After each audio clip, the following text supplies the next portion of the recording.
নমস্কার। চলছে বন্ধুরা 2025 আর অল্প দিনের মধ্যে 2026 আসতে চলেছে। আর এই 2026 আসলেই পশ্চিম বাংলায় উৎসব শুরু হয়ে যাবে। ভোটের উৎসব দামাদা তো ইতিমধ্যেই বেজে গেছে। কে হবে পরবর্তী 5 বছরের জন্য পশ্চিম বাংলার সরকার।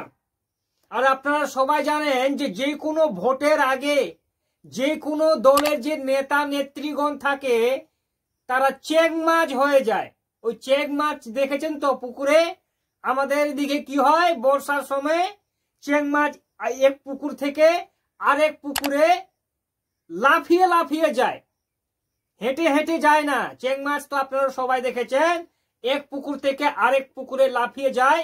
সেই রকমই যখন ভোটের দামাদা বাজবে দেখবেন আরেক পার্টি থেকে আরেক পার্টিতে নেতা নেত্রীগণ চেক মাছের মতো লাফিয়ে লাফিয়ে তারা যাবে, কারণ ক্ষমতার লোভে।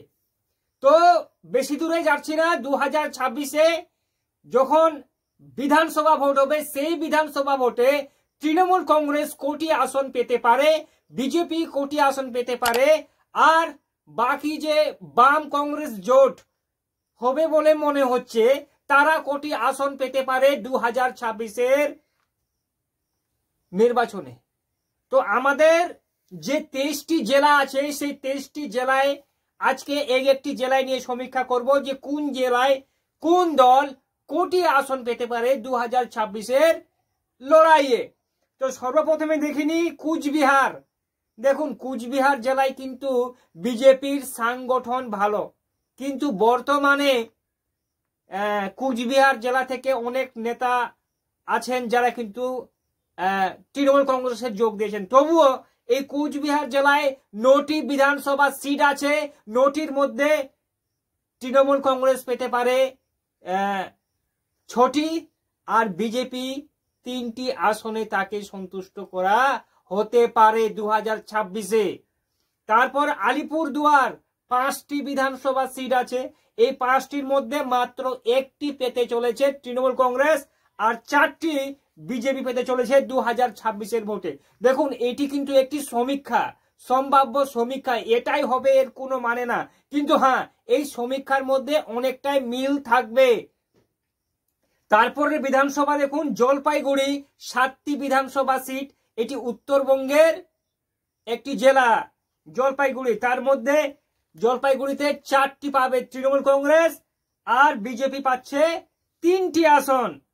তারপরে কলিম্পং, আপনারা সবাই জানেন যে কলিম্পংয়ে একটি মাত্র বিধানসভা সিট। সেই একটি সিট বিজেপির ঝুলিতে যেতে চলেছে 2026-এ। তারপরে দার্জিলিং জেলায় 5টি বিধানসভা সিট, তার মধ্যে একটি তৃণমূল কংগ্রেসকে নিয়ে সন্তুষ্ট থাকতে হবে। বাকি 4টি যাচ্ছে বিজেপির দখলে, কারণ বিজেপির সাংগঠনিক অনেকটা উজ্জ্বল এই দার্জিলিং জেলায়। তারপর হচ্ছে উত্তর দিনাজপুর। দেখুন, উত্তর দিনাজপুরে চেং মাছের মতো পাল্টা পাল্টি হয়েছে, এখানে অনেক হয়েছে। এই যে উত্তর দিনাজপুরের অনেক নেতা নেত্রী বিজেপি ছেড়ে তৃণমূলে গেছে। তো উত্তরবঙ্গে 9টি বিধানসভার মধ্যে 6টি পেতে চলেছে তৃণমূল কংগ্রেস, আর 3টি পাচ্ছে বিজেপি 2026-এর লোকসভা বিধানসভা ভোটে। তারপর হচ্ছে দক্ষিণ দিনাজপুর। দক্ষিণ দিনাজপুরে তৃণমূল কংগ্রেস 4টি বিধানসভা আসন পেতে পারে, আর বিজেপি 2টো আসন পেতে পারে। তারপরে মালদা, দেখুন মালদায় কিন্তু 12টি বিধানসভা সিট আছে। মালদায় কিন্তু 50%-এর উপর মুসলিম পপুলেশন আছে, তাই মালদায় কিন্তু 5টি সিট পেতে পারে তৃণমূল কংগ্রেস, 4টি সিট পেতে পারে বিজেপি, আর কংগ্রেসের এখানে সংগঠন ভালো, তাই কংগ্রেস 3টি সিট পেতে চলেছে মালদা জেলায়। তারপরে মুর্শিদাবাদ, দেখুন মুর্শিদাবাদ হচ্ছে 22টি বিধানসভা সিট, তার মধ্যে তৃণমূল কংগ্রেস 12টি পেতে পারে, বিজেপি 6টি পেতে পারে, কংগ্রেস 4টি পেতে পারে।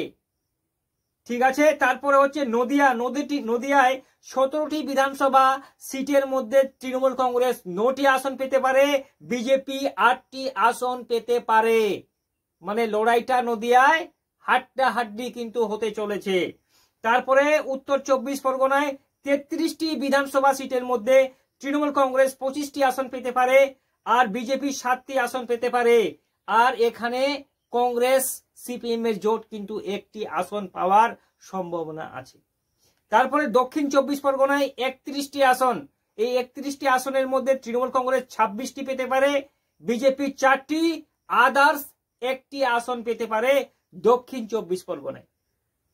তারপরে হচ্ছে কলকাতা 11টি আসনের মধ্যে এখানে 10টি আসন পেতে চলেছে তৃণমূল কংগ্রেস, একটি আসন বিজেপি কে ছাড়তে হচ্ছে তৃণমূলকে 2026 বিধানসভা ভোটের নিরিখে।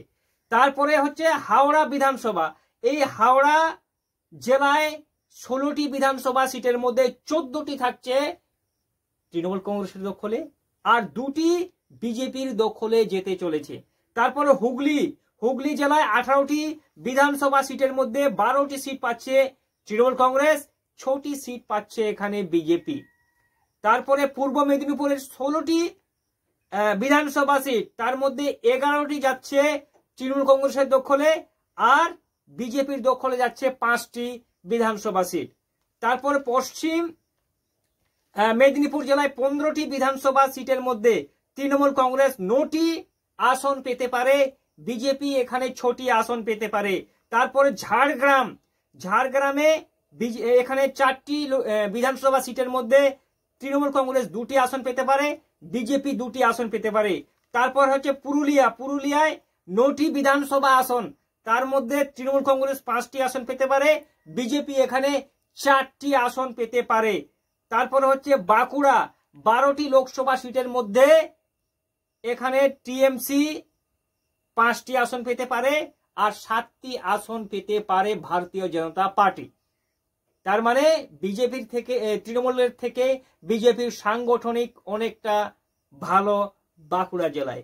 পরের জেলা হচ্ছে বর্ধমান। দেখুন বর্ধমান জেলায় 16টি বিধানসভা সিটের মধ্যে 14টি পাচ্ছে তৃণমূল কংগ্রেস, 2টি আসন পেতে পারে বিজেপি।